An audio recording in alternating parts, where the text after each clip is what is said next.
ఏపీలో కూటమి నేతల్లో రాజ్యసభ రేసు మొదలైంది. ముగ్గురు సభ్యుల రాజీనామాతో ఖాళీ అయిన 3 ఎంపీ పదవులు ఎవరికి దక్కుతాయని అంత ఆసక్తిగా ఎదురుచూస్తున్నారు. దీంతో కూటమి పార్టీల మధ్య వేడి రాజుకున్నట్టు తెలుస్తోంది. 3 సీట్లను 3 పార్టీలు సమానంగా పంచుకుంటాయా లేక బలాబలాల ప్రకారం ముందుకు వెళ్తారా అనే అంశం హాట్ టాపిక్ గా మారింది. 3 స్థానాల్లో ఒకటి జనసేనకు దాదాపు ఖరారైనట్టు వార్తలు వినిపిస్తున్నాయి. మిగతా రెండింట్లో 2 టీడీపీనే తీసుకుంటుందా లేక బీజేపీ నేతల్లో ఒకరికి అవకాశం ఇస్తుందా అనేది చర్చనీయాంశంగా మారింది. పదవి ఆశిస్తున్న వారిలో టీడీపీ నుంచి బీద మస్తాన్ రావు, గల్లా జయదేవ్, కంభంపాటి రామ్మోహన్ రావు, సానా సతీష్లు పోటీ పడుతున్నట్టు సమాచారం.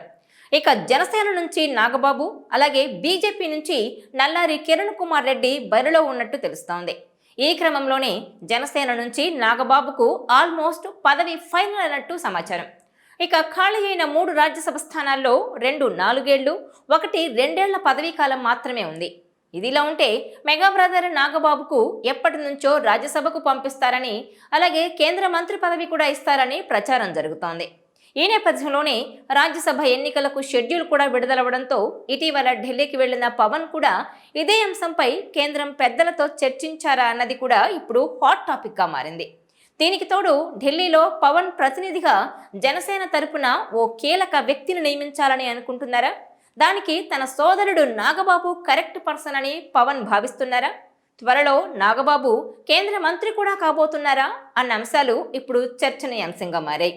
ఇదిలా ఉంటే గతంలో కంటే కూడా మొన్నటి ఎన్నికల ఫలితాలతో పవన్లో అసలు సిసలైన రాజకీయ నాయకుడు కూడా ఉన్నారని స్పష్టమైంది. కూటమి ఏర్పట్టం నుంచి గెలుపు వరకు అంతా తానై వ్యవహరించారు పవన్. సొంత పార్టీ నుంచి కూడా వ్యతిరేకత వచ్చినా అవేవీ లెక్క చేయకుండా వైసీపీని గద్దె దించటమే లక్ష్యంగా బీజేపీ టీడీపీతో పొత్తు పెట్టుకుని ఎన్నికలకు వెళ్లి చివరకు తిరుగులేని విజయం సాధించారు. ఇప్పుడు ఏపీ డిప్యూటీ సీఎంగా పవన్ కళ్యాణ్ జాతీయ స్థాయిలో గుర్తింపు తెచ్చుకున్నారు. దక్షిణాది నుంచి ప్రధాని మోదీ, అలాగే అమిత్ షాలతో అత్యంత సన్నిహితంగా ఉండే నేతల్లో పవన్ ఒకరిగా ఉన్నారు.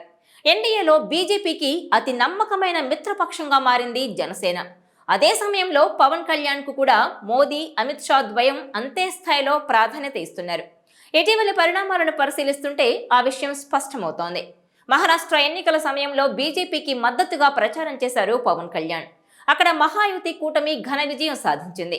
దీంతో ప్రధాని మోదీ, అలాగే కేంద్ర మంత్రి అమిత్ షాలకు పవన్ కళ్యాణ్ మరింత దగ్గరయ్యారు.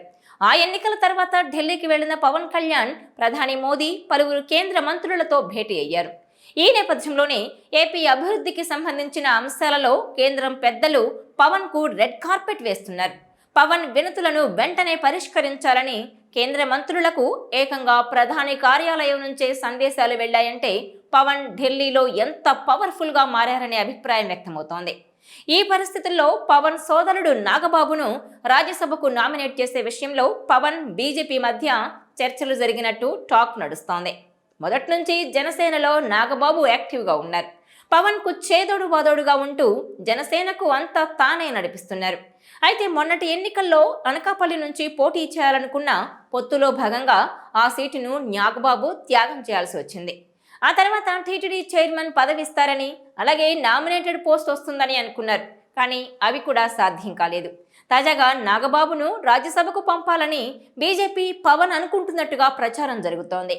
అయితే నాగబాబునే రాజ్యసభ సభ్యునిగా ఎన్నుకోవడానికి రకరకాల విశ్లేషణలు జరుగుతున్నాయి. అందులో ప్రధానంగా ఒకటి మాత్రం ఆసక్తికరంగా ఉంది.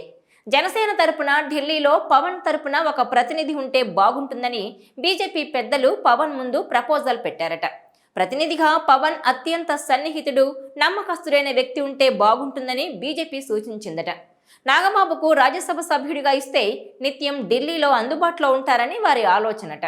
అంతేకాదు, ఇప్పటి వరకు జనసేన తరపున కేంద్ర మంత్రివర్గంలో చోటు లేదు.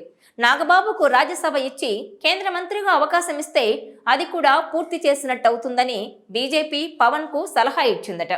దీనిపైనే పవన్ తో గత కొద్ది రోజులుగా చర్చలు జరుపుతున్నారనే టాక్. దీంతో 3 ఎంపీ పదవుల్లో 1 జనసేనకిస్తే నాగబాబును పెద్దల సభకు పంపడం ఖాయంగా కనిపిస్తోంది. ఈ వీడియో మీకు నచ్చినట్లయితే please share, like and subscribe R24 Telugu.